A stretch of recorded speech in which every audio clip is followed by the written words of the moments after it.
Interestingly, as we have listened to Paul's final comments to Timothy, that he's talked about some people who had deserted him. He talked about others who had been loyal to death. And now he's talking about a man who betrayed him. And we really don't know who Alexander the metal worker is, but Paul says he did me a great deal of harm. And some have tried to associate him with those who were in Ephesus that were silver makers, made the silver idols. It could be, but we have no evidence to make that connection. That would be just an assumption. But basically, he said he did great harm to him. He said, and the Lord will repay him for what he has done. You too, he says, should guard against him because he strongly opposed our message. And so what it looks like as Paul goes in for his preliminary hearing, and he's being accused, that this gentleman said a lot of things that were designed to indict Paul and secure a conviction on the part of the emperor. Now, we don't know what the motivation was. That one of the biggest problems you had in Rome, because of a despotic type of government, is that oftentimes people would give false testimony against people, especially if they were their enemies. I remember when we first started going into the former Soviet Union after it had collapsed and we started doing ministry there, that the stories that you would hear many times from people were pretty frightening, particularly how that if you had a job working in a factory, you wanted to make sure that you never went too far or excelled too much. In our culture, it's like work really hard, and shine so the boss can give you a promotion type of dynamic.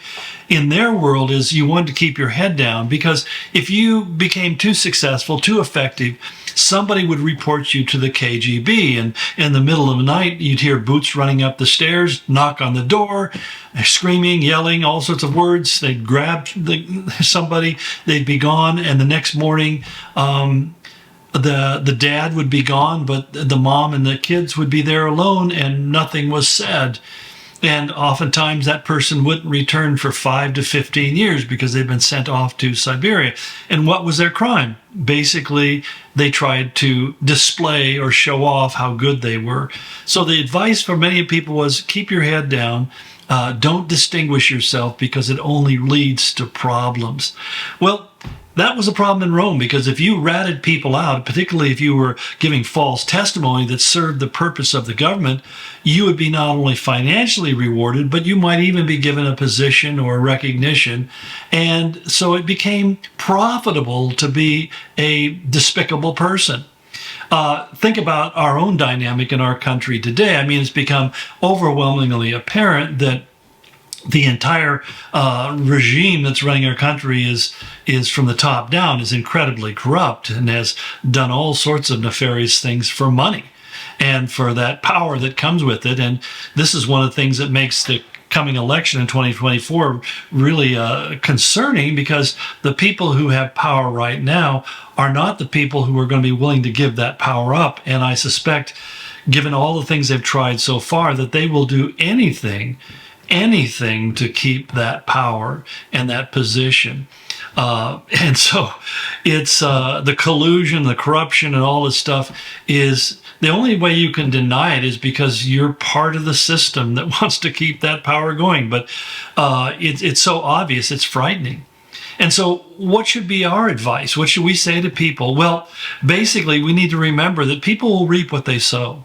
My wife keeps on reminding me when I start complaining about some of the corruption that I see and seeing people in government positions and other positions who simply lie with impunity. I mean, everybody knows they're lying. They know they're lying, but they're saying stuff that's so untrue. And it kind of drives me kind of batty. I get kind of frustrated.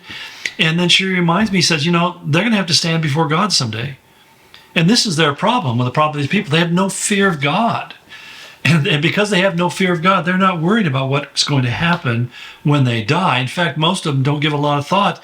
They're hoping they will never die. In fact, in some kind of crazy delusional way, they live as if they're never going to grow old and die. And, somehow that technology is going to save them. But the fact of the matter is, you're given once to die and then the judgment, the writer of Hebrews said. So they're going to have to stand before God and give account of their lives. In fact, I was just reading this in Revelation 20 today. We're talking about people in the second death who the books are opened, and if their name isn't found in the book of life, then they are cast into the eternal tormental fire of the abuso, and the lake of fire, which is forever and ever, a place of torment forever and ever. And you think about that, I give thought to that and think, oh my goodness, this is not just frightening, this is terrifying beyond comprehension or even expression. And that's why Paul said, in the end, this poor man is going to suffer a fate that's terrible. Paul knew, I'll get my head chopped off, I'll go home to be with the Lord, and I'm going to be resting in glory and rejoicing before the throne. This guy is headed for a fate that I wouldn't wish upon anybody. But what he does say to Timothy, be on guard against him. Don't let him schmooze his way into your life. And that's what I find oftentimes is these kind of people do that. They want to get close to you, they schmooze you, they compliment you, they flatter you because they want to get close to the power. And yet, when the minute they find that there's a danger associated, they will throw you under the bus and become your worst enemy. And that's what he's really warning Timothy against. Don't let yourself be taken in by him, because despite anything he says, he strongly opposed our message. And so what he did was he probably brought harm to Paul in the most egregious way, because as Paul goes on in verse 16, he says, at my first defense, no one came to my support, but everyone deserted me. May it not be held against them. So we think about this again. I think, okay, Luke is there. Mark is going to be there. Timothy is coming. There's some people around him. But initially, when Paul comes up for that initial preliminary examination, this is the way the Roman courts worked, where you were brought in and the accusation was leveled and you were given a chance to explain. We see that happening in Caesarea in the book of Acts. He says, when I stood there wasn't a single person who would defend me. There wasn't a single person who had enough courage to show up in the court and basically say, I know for a fact that Paul did not do this. Because they know that immediately it would be assumed that they were also co-conspirators in this false accusation. Well, it was a tough time, and yet Paul's request isn't that God would hold them accountable, but rather that God would just do the opposite, that he wouldn't hold them against him, that they would be forgiven, in other words, for their giving into their fear. But then he adds this, and I love this, but the Lord stood at my side and gave me strength, so that through me the message might be fully proclaimed and all the Gentiles might hear it. Now think about that. Paul said, I realize even though I'm standing up here alone, I just opened up the pipes and let it all out. I preached the gospel with everything that was in me. I laid it all out in front of them so that they would have the chance to hear, that they would get a full presentation of the gospel. To recognize that, the full presentation of the gospel is you're a sinner, you're going to hell, but Christ died to save you. But if you reject that message, you're going to hell. Think about saying that to people who consider themselves to be the most important people on the planet. It's not something that they would like to hear. But yet, nonetheless, Paul said, I have nothing to lose at this point. I'm going to put it all out there. God has called me to preach, and I'm not going to hold back because I may not give another opportunity to present the message. Because ultimately, Paul was clear on what his purpose in life was. His purpose wasn't to find his best life. His purpose wasn't to be prosperous and successful and have a great ministry.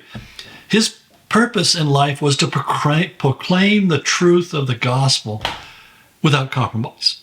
That was his calling. And he said, I'm going to do it regardless of what circumstance or situation I find in. I'm going to be faithful to fulfill the ministry which God has given to me. Well, we're making some progress here this week, and we'll continue on. I think we might be able to finish it up as we come near the end of this little book. We'll see how we go. God bless you. Check in with you tomorrow.